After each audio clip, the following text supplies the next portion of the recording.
நேயர்களை இன்றைக்கு மத்திய கிழக்கில் இருக்கக்கூடிய மிக முக்கியமான ஒரு பிரச்சனைகளை அமெரிக்காவுடைய பொலிட்டிகோ நாளிதழில் நோட் ஸ்வான்சன் எழுதிய மிக முக்கியமான கட்டுரையில் அமெரிக்காவினுடைய அதிபர் மிகப்பெரிய தவறுகளை அவர் நடத்தியிருக்கிறார். அந்த தவறுகளிலிருந்து அவர் வெளியே வருவதற்கு வழி இல்லை. ஆகவே அவர் வெளியே வர வேண்டும். மற்றபடி மேலிலிருந்து குண்டுகளை போட்டு வெற்றி பெறுவதற்கான வாய்ப்பு ஒரு புள்ளி கூட இல்லை அப்படின்னு பொலிட்டிகோவுடைய அந்த செய்தி கட்டுரை தெளிவாக சொல்கின்றது. அதே சமயம் தற்போதைய ஒரு கொதிநிலையில ரொம்ப முக்கியம் என்னன்னா, அமெரிக்காவும் இஸ்ரேலும் சேர்ந்து குழந்தைகளை கொலை செய்தார்கள், மக்கள் வாழ்கிற பகுதிகளை நாசம் செய்தார்கள். இதற்கு பதிலடியாக நீ என்ன செய்தாயோ, கண்ணுக்கு கண் பல்லுக்கு பல், அதே வேலை நாங்கள் செய்வோம். இதுதான் எங்க போர் தர்மம். இப்போ உதாரணத்துக்கு நியோட் ஹவா பீர் சபா இந்த பகுதியில் உள்ள ரசாயன தொழிற்சாலையில இங்க 90க்கும் மேற்பட்ட ஆபத்தான ரசாயன தொழிற்சாலைகள் இருக்கிறது. நியோட் ஹவா பீர் சபா இந்த இடத்துல ஒன்லி 90க்கும் மேற்பட்ட ரசாயன ஆயுதங்கள், ரசாயன தொழிற்சாலைகள், இதிலிருந்து ஏராளமானவைகள் ஆயுதங்களாகவும் மற்றவைகளாகவும் மாற்றப்படுகிறது. இந்த நியோட் ஹவா பீர் சபாவில் உள்ள ரசாயன தொழிற்சாலையில் ஈரான் பயங்கரமாக தாக்குதல் நடத்தி ஏராளமான பொதுமக்கள் வீட்டு உள்ளே முடங்கி இருக்கும்படி அவர்கள் வெளியே வர வேண்டாம் என்றும் கதவுகளை சாத்தி உள்ளே இருக்க வேண்டும் என்றும் அதாவது இஸ்ரேல் பணித்திருக்கிறது. இந்த நடவடிக்கையின் மூலம் ஈரான் உடைய இந்த நடவடிக்கையின் மூலம் பெரும் பாதிப்பில் கண்களெல்லாம் எரிந்து நாசகார சுவாசத்தை அவர்கள் சந்தித்து வந்ததன் விளைவாக அந்த பகுதி மக்கள் வாழ முடியாத பகுதியாக மாறி இருக்கிறது, ஓடிக்கொண்டிருக்கிறார்கள். இதற்கிடையிலே ஈரான் ஹிட்ஸ் யுஎஸ்னுடைய அவாக்ஸ் plane AWACS air tankers, what else has it is target is past month அப்படிங்கிற ஒரு கேள்வி உருவாகிறது. அதாவது இந்த யுஎஸ் அவாக்ஸ் AWACS ஏர் டேங்கர்ஸை அடித்து விட்டார்கள். இதனுடைய ஒட்டுமொத்த மதிப்பு மட்டும் 280 மில்லியன். அமெரிக்காவினுடைய மிக முக்கியமாக 16 இருக்கக்கூடிய இந்த விமானங்கள் ரெடாரை மேலே கொண்டது. பல நூற்றுக்கணக்கான 100 மைல்களுக்கு அப்பால், கிலோமீட்டர்களுக்கு அப்பால் அது சர்வேலைன் வெளியே வரக்கூடிய எதிரினுடைய விமானங்களாக இருந்தாலும், இது நட்பு ஃப்ரெண்ட்லி விமானமாக இருந்தாலும், அதாவது ஹோஸ்டிலிட்டி விரோத நடவடிக்கைகளுக்காக வரதா இருந்தாலும் அதை கண்டுபிடிக்கக்கூடிய ஆற்றல் உள்ளதான் இந்த AWCS. அது நான் சொன்னது இந்த AWACS. இது ஒரு ஏர் டேங்கர். இதை அடித்து துவம்சம் செய்து விட்டார்கள். 300 மில்லியன் காலி. அமெரிக்க மிலிட்டரியில் 1977 ஆண்டு it is also the provide all altitude and all weather surveillance of the battle space. எல்லா சூழ்நிலைகளிலும் எல்லா நிலைகளிலும் தகுந்த தாக்குப்பிடிக்கக்கூடிய இந்த all altitude and all weather surveillance of the battle space and early warnings of the enemy action during joint, முன்னக்கூட்டி வருவதையெல்லாம் கணிக்கக்கூடிய allied and a coalition operation திட்டமிட்டு செய்யக்கூடிய இதை Iran அடித்து காலி செய்து விட்டார்கள். அதே சமயம் அமெரிக்காவுடைய US military official have told the Wall Street ஜேர்னல்ல அவர் என்ன சொல்லியிருக்கார் அப்படின்னா, இந்த E3G AWACS அதே நேரம் அமெரிக்க மிலிட்டரி அஃபீஷியல்ஸ் என்ன சொல்கிறார் என்றால், வால் ஸ்ட்ரீட் ஜேர்னலில் இந்த E3G AWACS ஒரு பெரிய பிக் டீல் என்று சொல்லியிருக்கிறார்கள். ஈரான் ரிப்போர்ட்டர்லி இந்த E3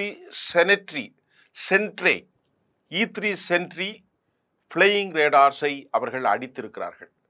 இதன் மூலமாக இது ட்ராக் செய்யக்கூடிய ட்ரோன்கள், மிசைல்கள், aircraft hundreds of kilometres away என்ற செய்தி அமெரிக்காவுக்கு பெரும் அழிவு.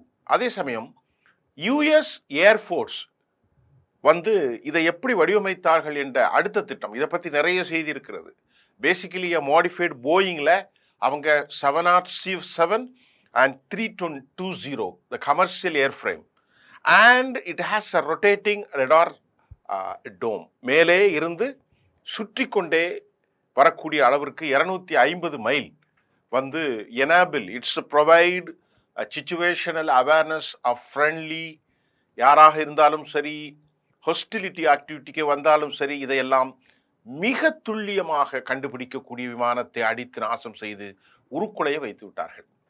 இது எங்க நடந்துச்சுன்னா, பிரின்ஸ் சுல்தான் ஏர்பேஸ் இன் சவுதி அரேபியா அப்படிங்கிறதான் முக்கியமான செய்தி. இது மட்டுமல்லாமல் இதுவரை நாசமானது அடுத்து என்னவென்றால், ஒரு 12க்கு மேற்பட்ட MQ-9 ரிப்பேர் ட்ரோன்ஸ்கள், அதையும் நாசம் செய்திருக்கிறார்கள். த ட்ரோன்ஸ் இஸ் ரிமோட்லி பைலட்டட்.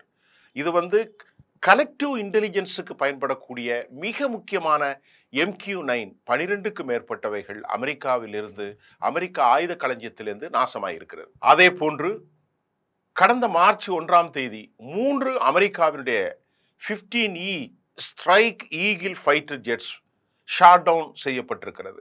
அதே போன்று குவைத்தில் நடந்த ஒரு இன்சிடென்ட்ஸ்ல FA-18 ஹார்னெட்ஸ், இதை all 6 crew members ejected safely and were recovered. இந்த செய்தியும் நமக்கு கிடைத்திருக்கிறது. F-18 hornet, F-15 3, F-35, F-15, F-16, அது மட்டுமல்ல 850க்கு மேற்பட்ட டொமோஹாக் have been fired so far. இதுவரை அவர்கள் ஏவி இருக்கிறார்கள். an official told the இந்த செய்தியை சொல்லியிருக்கிறார்கள். டொமோஹாக் மிக வல்லமையானது, அதை செய்ய முடியாது. இந்த டொமோஹாக் மிசைல் ஒரு லாங் ரேஞ்ச் மிசைல். இது ஒரு சப்சோனிக் க்ரூஸ் மிசைல். இது அமெரிக்காவினுடைய navy for the precision strike against high value targets. ரொம்ப முக்கியமானது. டிபெண்டிங் ஆன் த வெர்ஷன், இந்த வெர்ஷன் எப்படின்னா they can cost about, இது எப்படின்னா 2 மில்லியன் ஒவ்வொரு டொமோஹாக்கும். $1 மில்லியன் என்றாலே நீங்கள் புரிந்து கொள்ளுங்கள், $10 லட்சம். $2 மில்லியன் பெருமானம் உள்ள ஒவ்வொரு ஏவுகணையிலும் 850 ஏவுகணைகள் வீசப்பட்டும் ஒன்றும் நடக்கவில்லை. கடந்த காலத்தில் ஈரானுடைய அட்டாக்களால் ஏராளமானவைகள் அவர்கள் நாசம் அடைக்கப்பட்டிருக்கிறது. ஒட்டுமொத்த terminal high attitude, thought system, defence system எல்லாமே காலியாக இருக்கிறது. அமெரிக்காவினுடைய பேஸ் இருக்கக்கூடிய சவுதி அரேபியாவிலும், யுனைடெட் அரபு Emirates, Bahrain, Saudi Arabia, Jordan, Kuwait and south, எல்லா இடங்களிலுமே அவர்கள் நாசம் செய்திருக்கிறார்கள் ஈரானுடைய தாக்குதல். அது மட்டும் இல்லாமல் கத்தரில் இருக்கக்கூடிய அல் உதீது பேஸ் கத்தரில், இங்கிருந்தக்கூடிய அமெரிக்காவுடைய ஃபோர்ஸ் இப்பொழுது அவர்கள் வெளியேறிட்டார்கள் இந்த தாக்குதலை தாக்குப்பிடிக்க முடியாமல். 13க்கும் மேற்பட்ட நிலைகள் அழிந்திருக்கிறது. தற்போது கிடைத்திருக்கக்கூடிய மிக முக்கியமான செய்தி, அமெரிக்கா தரைப்படை இறங்கினால் என்ன விளைவுகள் வரும்? கார்கு தீவுல அவர்கள் இறங்குகிறார்களா? அது மட்டும் இல்லாமல் 3 தீவு இருக்குங்க. ஒன்று கார்கு தீவு, மற்றொன்று அபு மூசா தீவு. இதில் தான் UAE அபு மூசா தீவில் உரிமை கோருகிறார்கள். 3வது கசிம் ஐலண்ட். இது அமெரிக்காவுக்கு எதிராக மிகப்பெரிய தரைப்படை அளவிலான சவால்களை எதிர்கொள்ளக்கூடிய இந்த கஷிம் தீவில் நிலத்தடி மட்டத்தில் மலைகளுக்கு கீழ் ஏராளமான ஆயுதங்களை அவர்கள் மறைத்திருக்கிறார்கள். எந்த சேட்டிலைட் பிக்சராலும் கண்டுபிடிக்க முடியாது. 1.5 லட்சத்துக்கு மேற்பட்ட மக்களும் கூட இந்த கஷிம் தீவில் வாழ்கிறார்கள். பந்தர் அப்பாஸ் துறைமுகம் ரொம்ப பக்கத்தில் இருக்கு. இதுவரை வான்மார்க்கம் வாயிலாகத்தான் தாக்குப்பிடித்து இவர்கள் குண்டை போட்டு கொண்டிருந்தால், இப்பொழுது இறங்கினால் 10 லட்சத்திற்கு மேற்பட்ட தற்கொலை படைகளை அவர்கள் எதிர்கொள்ள வேண்டி இருக்கக்கூடிய பெரும் சிக்கலில் இருக்கிறது. இதுவரை பல பல்கலைக்கழகங்களை அவர்கள் குறிவைத்து தாக்கினார்கள். அது ரொம்ப தவறு. யூனிவர்சிட்டிஸ், ஈரானுடைய ஒற்றை எச்சரிக்கையால் நடுங்கும் அமெரிக்காவினுடைய இந்த தாக்குதலின் மூலம் ஈரானில் உள்ள science and technology universities, America தொழில்நுட்ப பல்கலைக்கழகங்கள் இஸ்ரேல் தாக்குதல் நடத்தியதற்கு பதிலடியாக நாங்கள் உங்களுடைய கல்லூரிகளை, பல்கலைக்கழகங்களை கண்டிப்பாக துவம்சம் செய்ய போகிறோம். அதுவும் மேற்கு நாடுகளில் உள்ள இந்த எச்சரிக்கையை தொடர்ந்து பல்கலைக்கழக வளாகங்களில் பணியாற்றக்கூடிய ப்ரொஃபஸர், ஸ்டூடெண்ட்ஸ் எல்லாம் குறைந்தபட்சம் 1 கிலோமீட்டர் தொலைவுக்கு அப்பால் நீங்கள் சென்று விடுங்கள் என ஈரான் அறிவுறுத்தியிருக்கிறது. நாங்கள் கட்டடங்களை நாசம் செய்வோம், அவர்கள் எங்கள் பல்கலைக்கழகத்தை அடித்தால் நாங்கள் அடிப்போம், அவர்கள் எங்கள் அணு ஆயுதத்தை அடித்தால் நாங்கள் அடிப்போம், அவர்கள் எங்களுடைய இராணுவ குடோன்களை எடுத்தால், ஆயில் குடோன் அடித்தா எல்லாத்தையும் நாங்கள் அடிப்போம். எங்களுடைய அலுமினிய ஃபேக்டரி அடித்தா நாங்கள் அடிப்போம், ரசாயன தொழிற்சாலை அடித்தால் நாங்களும் அடிப்போம். அமெரிக்காவில் இதுவரை தற்போது நடக்கக்கூடிய இந்த நடவடிக்கைக்கு எதிராக 9 மில்லியன் மக்கள், கிட்டத்தட்ட 90 லட்சத்திற்கான மக்கள் டொனால்ட் ட்ரம்புடைய தற்போதைய அரசியல் நிலவரத்திற்கு முடிவுகளால் மற்றும் ஈரான் ஆகிய நாடுகளில் அவர் எந்த ஒரு ஆலோசனையும் தெரியாமல் நோக்கிங், இந்த போராட்டத்தின் பேர் நோக்கிங், யாரிடத்திலும் இல்லாமல் ஆலோசனை கேட்காமல் ஒரு அரசனை போல நடக்கிறார் என்று அமெரிக்கா நவம்பர் முதல் நடைபெறும் அமெரிக்காவினுடைய இந்த பெரும் போராட்டம் வெடித்ததால் இந்த வருடம் நடக்கக்கூடிய இடைக்கால தேர்தலில் அவர் தோல்விவிடக்கூடிய வாய்ப்பு இருக்கிறது. ஆட்சி விட்டே செல்லக்கூடிய வாய்ப்பு இருக்கிறது. 40% கீழான வாக்குகளில் அவர் பெரும் பின்னடைவை சந்தித்திருக்கிறார் என்ற தகுதியும் வந்திருக்கிறது. அதே போன்று ஈராக்கில் இருக்கக்கூடிய 99% அமெரிக்க தளங்கள் முற்றிலும் அகற்றப்பட்டு விட்டன. மோசூல் நகரில் உள்ள PMF force had taken action against US. அமெரிக்காவுக்கு எதிரான நடவடிக்கைகளை எடுத்திருக்கிறார்கள்.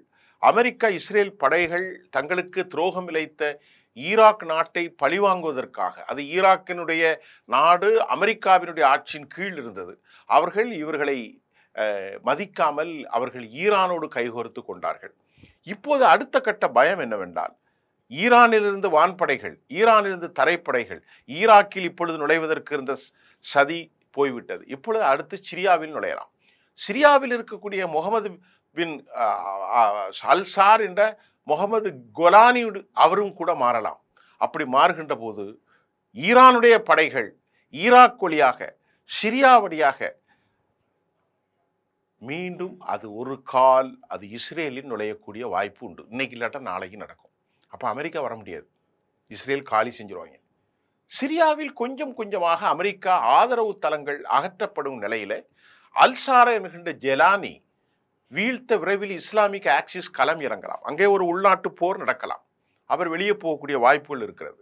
ஈரான், ஈராக், சிரியா வழியாக இஸ்ரேல் வரும் காலங்களில் உள்ளே நுழைந்தால் என்றைக்கும் இஸ்ரேலுக்கு ஆபத்து தான், அதிக வாய்ப்பு உள்ளது என்பதையும் தெளிவாக அறிந்து கொள்ள முடிகிறது. அது மட்டும் இல்லாமல் இப்ப மத்திய தரைக்கடல்ல செங்கடல்ல பாப் அல் மந்தி வழி செல்லும் அனைத்து கப்பல்களையும் இடைமறித்து தாக்குதல் நடவடிக்கையை ஹவுதிகள் தொடராத நிலையில் தற்போது மிகவும் கவனமாக முடிவுகள் எடுக்கப்பட்டிருக்கிறது. ஆனால் அவர்கள் 2க்கும் மேற்பட்ட பலிஸ்டிக்ஸ் ஏவுகளை ஹவுதிகள் மெதுவாக நடத்தியிருக்கிறார்கள். ஹவுதிகளுடைய ஏவுகணை திட்டமிட்டு மெல்ல மெல்ல ஈரானுக்கு எதிராக, அதாவது இஸ்ரேலுக்கு எதிராக நடைபெற்று வருகிறது.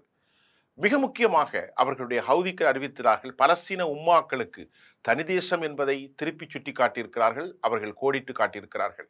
இதுக்கு இடையிலே இங்கிலாந்தினுடைய பிரதமர் கியார் ஸ்டோமர் அறிவித்திருக்கிறார், எந்த நிலையிலும் யாருடைய அழுத்தத்தையும் ஏற்றுக்கொண்டு போரிடும் நோக்கம் எமக்கு இல்லை என்றும், தேசிய நோக்கத்திற்கு எதிராகவே எல்லா நடவடிக்கையும் நாங்கள் எடுப்போம் என்றும் அவர் அமெரிக்காவுக்கு எதிராக கியாமர் தெளிவாக தெரியப்படுத்தி இருக்கிற செய்தியும் நாம் பார்க்க முடிகின்றது. உலகம் முழுவதும் தற்போது டீசல், பெட்ரோல் மட்டுமல்ல, உரம் மற்றும் டீசல் விலை உயர்வு காரணமாக மக்கள் வீதிகளிலே இறங்கி, குறிப்பாக அமெரிக்கா பொதுமக்கள் வீதிக்கு வந்து விட்டால், உலகமெங்கும் பசலை தட்டுப்பாடால் வீடுக்கு வந்து விட்டால் சிக்கலான ஒரு பரிணாமத்தை எட்டிவிடும் வகையிலே இன்னைக்கு உலகம் மாறி இருக்கிறது.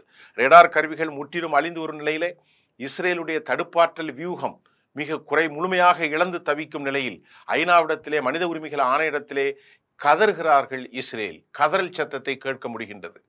அன்றைக்கு பாலஸ்தீனை அழித்து கெடுகின்ற போது இந்த கதறல் இல்லையே, சிரியாவில் அடிக்கின்ற போது இந்த கதறல் இல்லையே, லெபனானில் தாக்குதல் போது இந்த போது யாரும் இந்த கதறலை கேட்கவில்லை.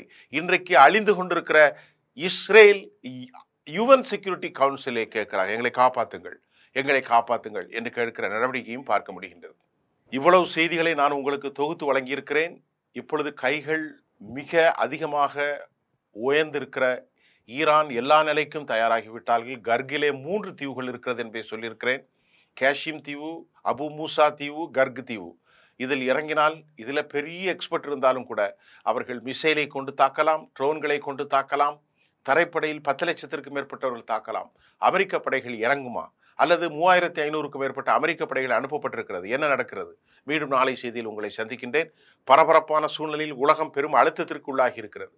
என்ன நடக்கிறது என்பதை நாம் யூகிக்க முடியவில்லை. பழிக்கு பழி, கண்ணுக்கு கண், கண்ணுக்கு கண், பல்லுக்கு பல் என்ற அடிப்படையிலே ஈரானுடைய தாக்குதல்கள் மட்டுப்படுத்த முடியவில்லை. ஈரானுடைய சென்காம் அறிவித்து விட்டது, மத்திய தலைமையை நீங்கள் உத்தரவு கேட்க வேண்டியதில்லை. உங்களுக்கு வரக்கூடிய இராணுவ நடவடிக்கைகளை நீங்கள் தொடர்ந்து செய்யுங்கள், தாக்குங்கள். 31 ப்ராவின்ஸுக்கும் அறிக்கை போய்விட்டது.